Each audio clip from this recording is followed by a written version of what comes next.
That's just me projecting, now looking back with the knowledge of what was coming. Things were about to change.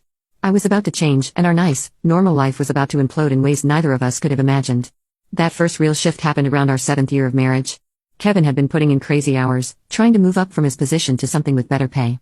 I'd tell him he looked tired, that the stress was aging him. It wasn't meant to be cruel, not at first, just an observation. But I started noticing how the shadows under his eyes deepened, how his hairline was slightly receding, how he'd grown when he got up from the couch like some old man. Meanwhile, I was thriving at work. The doctors all had their favorite medical assistants, and I somehow became everyone's go-to. Dr. Wilson especially seemed to appreciate having me assist with his patients. He'd wink at me when a procedure went well or touch my shoulder when walking past, nothing inappropriate, at least that's what I told myself. My mom noticed the shift during one of our lunches. "You're glowing," she said. "Is it a new skincare routine or is it those handsome doctors you work with?"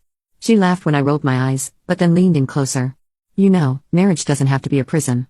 Kevin should be grateful he has a wife other men find attractive. It keeps him on his toes." I started spending more and more time with my work friends.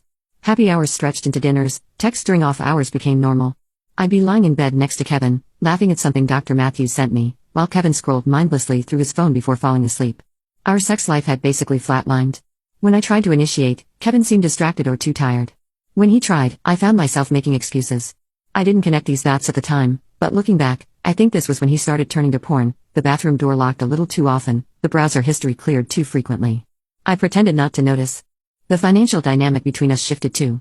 Kevin was covering most of our bills, mortgage, utilities, car payments.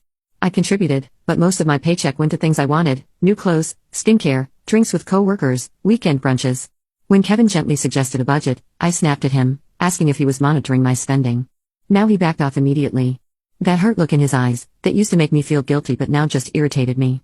I started seeing Kevin less as a partner and more as an obstacle, an obligation, the background character in my exciting new life. Was that fair? No. But it was how I felt. The breaking point of this phase was when Kevin tried to join me at a work happy hour. I didn't explicitly tell him not to come, but